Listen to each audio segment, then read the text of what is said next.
Hello friends, welcome back to our channel தெல்லோ stories Tamil. இன்றைக்கி episode 85 பார்க்கலாம். இன்றைக்கி எபிசோட் எப்படி ஸ்டார்ட் ஆகுதுன்னா, அப்ராஜிதாவுக்கு ஆஃபீஸ்லேருந்து கால் வருது.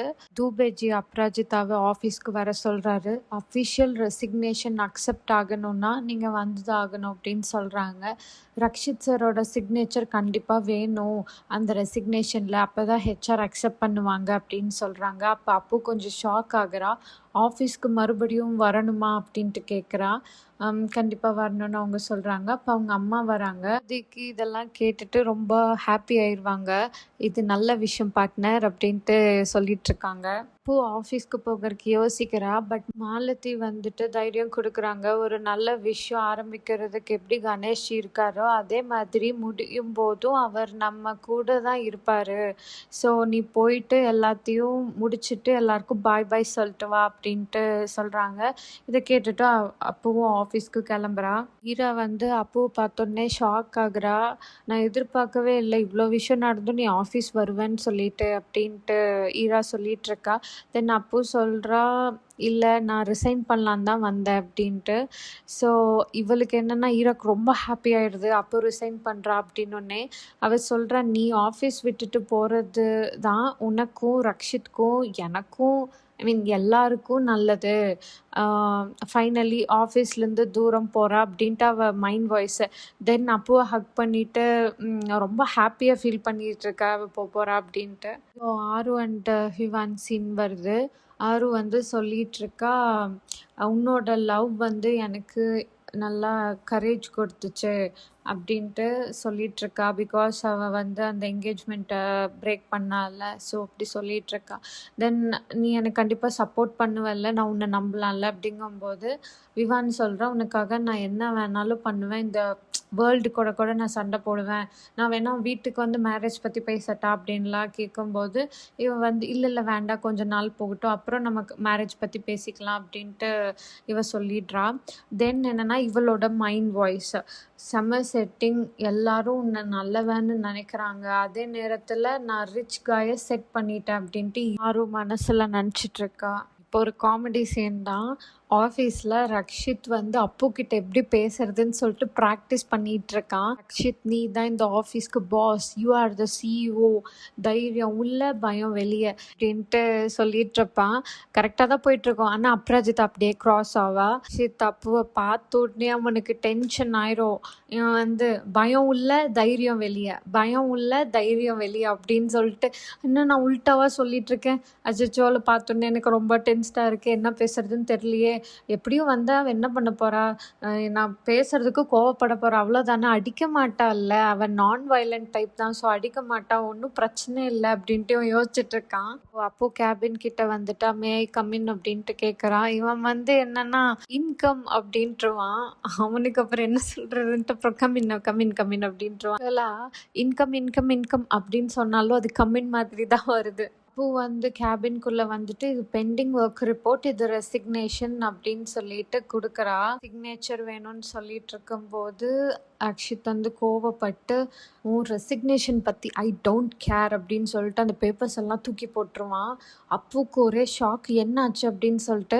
அப்புறம் ரக்ஷித் இன்னும் கோவத்தில், வேலையை ஜோக்னு நினச்சிட்டியா அப்படின்ட்டு கத்துறான். இப்போ கரெக்டாக ஈரா உள்ள வந்துட்டு இன்னொரு நியூஸ் இருக்குது அப்படின்னு சொல்லிட்டு, கம்பெனிக்கு 10 crore லாஸ் ஆயிருக்கு அப்படின்னோடனே ஆல்ரெடி கோவத்தில் கத்திட்டு இருந்தான்ல, ஸோ இன்னும் கொஞ்சம் கோவம் அதிகமாகி கத்துற மாதிரி ஒரு ஆக்ட் கொடுத்துட்ருக்கான். எல்லாருக்கும் ரெஸ்பான்சிபிலிட்டி இல்லை அப்படின்ட்டு அப்புவை பார்த்துட்டு, நீ போக விரும்பினல, நானே உன்னை ஆஃபீஸ்லேருந்து ஃபயர் பண்ணுறேன் அப்படின்ட்டு இவன் கத்திகிட்ருப்பான். அப்போ ஈரா வந்து, இப்படி ஒரு எம்ப்ளாயியை அவமானப்படுத்துறது உனக்கு சூட் ஆகலை ரக்ஷித் அப்படின்னோடனே, ஓ எனக்கு என்ன சூட் ஆகுதுன்னு நீ சொல்கிறியா அப்படின்னு சொல்லிட்டு, எனக்கு பிளாக் சூட் ஆகலன்னு நீ சொன்ன, but everybody says it suits me அப்படிங்கும்போது, அஃப்கோர்ஸ் இட்ஸ் குட் அப்படின்ட்டு இவ சொல்லிகிட்ருப்பா ஈரா. அவளுக்கு என்னன்னா ரொம்ப ஹாப்பியாக தான் இருக்கும். அப்புறம் அப்படியே அங்கேருந்து போயிடுவான். ரக்ஷித் வந்து அப்போ கிட்ட get out of my cabin அப்படின்னு சொன்னால் இவ திரும்பி போக ஆரம்பிப்பா. பட் நாட் மை ஆஃபீஸ் அப்படின்னு சொல்லிட்டு 3 மாதம் நோட்டீஸ் பீரியட் இருக்குது, 3 months முடிஞ்சதுக்கு அப்புறம் தான் நீ போக முடியும் அப்படின்ட்டுருவான். ஒரே ஷாக்கு, என்ன 3 monthsனா அப்படின்னு வந்து கேட்கும்போது, 3 மந்த்ஸ் தான் 90 டேஸ். ஒவ்வொரு மாதத்தை பொறுத்து மாறும். 91 இருக்கலாம், 92 இருக்கலாம், 93 இருக்கலாம் இப்படின்னு அவன் சொல்லிட்டு இருப்பான்.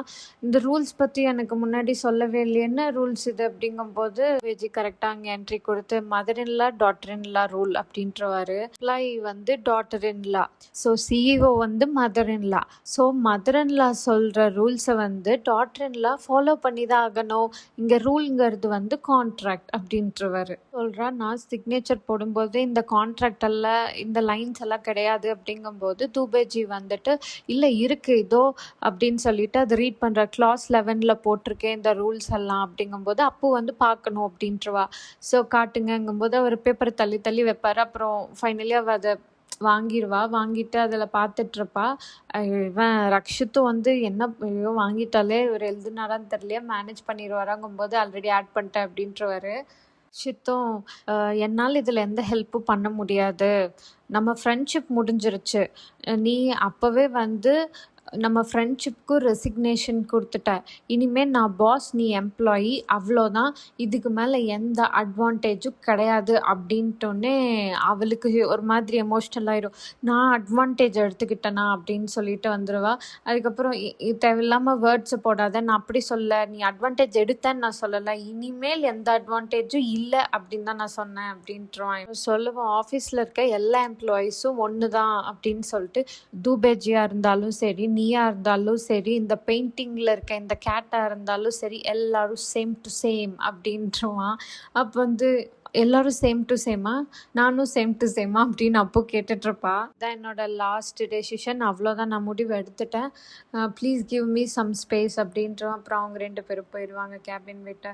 போனோடனே ரக்ஷித் வந்துட்டு அச்சோ எனக்கு ஏன் இவ்வளோ மூச்சு வாங்குது, எனக்கு ஏன் இவ்வளோ கஷ்டமாக இருக்கு, அப்போ திட்டினது என்னால் முடியவே இல்லை, எவ்வளோ கஷ்டமாக இருக்குது நடிக்கிறது அப்படின்னு சொல்லிட்டு அப்போட அம்மா கிட்ட பேசணுன்ட்டு கால் பண்ணிக்கிட்டே இருப்பான். பட் அவங்க எடுக்கவே மாட்டாங்க கால், அவங்க கொஞ்சம் பிஸியாக இருப்பாங்க. ரோகன் வர வீட்டுக்கு வந்திருக்கான்னு சொல்லிட்டு இவான் வந்து ஆர்வ பார்க்கறக்கு வீட்டுக்கு வந்திருப்பான். அவளை வந்து ஒளிய சொல்லிட்டு இருப்பா ஆரோ, பிகாஸ் வெளியே காலிங் பெல் அடிச்சிட்டு இருக்காங்கல்ல, அவங்க அம்மா வந்திருக்காங்க. அப்புறம் ரோகனும் கூட வந்திருக்கான்னு தெரிஞ்சோன்னே அவளுக்கு ரொம்ப பயமாயிடும். சீக்கிரம் இவானை போய் ஒளிய சொல்லிட்டு இருப்பா. வந்து சுதாக்கு கால் பண்ணி ரக்ஷித் அப்ராஜிதாவை ஆஃபீஸில் நல்லா திட்டி கம்பெனிலேருந்து வெளில அனுப்பிட்டாரு அப்படின்ட்டு ஈரா சொல்லிட்டு இருக்கா. அது கேட்கும்போது சுதாக்கு ரொம்ப ஹாப்பி ஆகிடுது. இது எப்போவோ நடந்திருக்கணும்னு நிம்மதியாக பேசிகிட்டு இருக்காங்க. ஆனால் அவங்களுக்கு தெரியாது இன்னும் 90 டேஸ் எக்ஸ்டெண்ட் ஆகிருக்குங்கிறது. அப்போது அழுதுட்டு இருக்கிறத பார்த்துட்டு ரக்ஷித் வந்து தூபேஜி அனுப்புகிறாரு. தூபேஜி வந்து ஏர்பாட்ஸ் போட்டுட்டு தான் இருப்பார். ரக்ஷித் சொல்கிறதெல்லாம் அப்படியே அப்போ கிட்ட சொல்லிட்டுருப்பாரு. என்னென்னா, நீங்கள் என்ன அழுதுட்ருக்கீங்களா அப்படிங்கும்போது, இல்லை கண்ணில் தூசி விழுந்துருச்சு அப்படின்னு அப்போ சொல்கிறா. வந்து தூபே கிட்ட அழுகிறவங்க கிட்ட அழுறீங்களான்னு கேட்டால் அவங்க இப்படி தான் சொல்லுவாங்க, அவளுக்கு டீஹைட்ரேட் ஆகிருக்கும், தண்ணி எடுத்து கொடுங்க அப்படிங்கும்போது இவர் தண்ணி எடுத்து கொடுப்பாரு. சமாதானப்படுத்துறதுக்கு ரக்ஷித் சொல்கிறது எல்லாத்தையும் அப்படியே சொல்லிட்டு இருப்பாரு. ஹிம்மத் இன் டர் அவுட், ஐ மீன் கரேஜ் இன் ஃபியர் அவுட் அப்படின்னு சொல்லிட்டு இருக்கும்போது அப்புக்கு வந்துட்டு இது உங்களுக்கு எப்படி தெரியுங்கும்போது இல்லை ஆஃபீஸில் வந்து எல்லாரும் பண்ணுறது எக்ஸசைஸ் தானே அப்படின்னு சொல்லிட்டு இருப்பாங்க. தென் வந்து இவர் வந்து பட்டுக்கா அப்படின்னு பேர் யூஸ் பண்ணிடுவார். இன்னும் 3 மந்த்ஸ் தானே பட்டுக்கா, எல்லாம் சூப்பராக இருக்கும் அப்படிங்கும்போது, இல்லை இங்கே ஆல்ரெடி என்ன எப்படா பிரச்சனை வரும்னு சொல்லிட்டு எல்லாரும் காத்துட்ருக்காங்க அப்படிங்கும்போது நான் இருக்கேன் அப்படின்றவர் ஆக்சுவலி ரக்ஷித் சொல்லிட்டு இருப்பான், நான் இருக்கேன் பட்டுக்கா அப்படின்ட்டு. இவரும் நான் இருக்கேன் பட்டுக்கா அப்படின்னே இவளுக்கு புரியாது. ஹோ தேங்க்யூ ஸோ மச் துபேஜி அப்படின்ட்டு, நீங்கள் ரக்ஷித் சார் பேர் எடுக்காதீங்க, அவர் என்னை தேவையில்லாமல் திட்டி அனுப்பிட்டாரு, உங்ககிட்ட இருந்து அவர் நிறையா கற்றுக்கணும் அப்படின்னு இவ சொல்லிட்டு போயிடுவா. இதெல்லாம் ரக்ஷித் கேட்டுட்டு தூபேஜி கிட்ட, என்னோட ஸ்க்ரீன் பிளே என்னோட டைலாக்கு, ஆனால் நீங்கள் வந்து நல்ல பேர் வாங்குறீங்க, ரைட் அப்படின்னு சொல்லிட்டு ஃபோன் வச்சுருவாங்க. இன்றைக்கி எபிசோட் முடிஞ்சு. உங்களுக்கு இந்த எபிசோட் பிடிச்சிருந்ததுன்னா லைக் பண்ணுங்கள், மறக்காமல் சப்ஸ்கிரைப் பண்ணிட்டு சேனல் சப்போர்ட் பண்ணுங்கள். நாளைக்கு பார்க்கலாம், பாய்.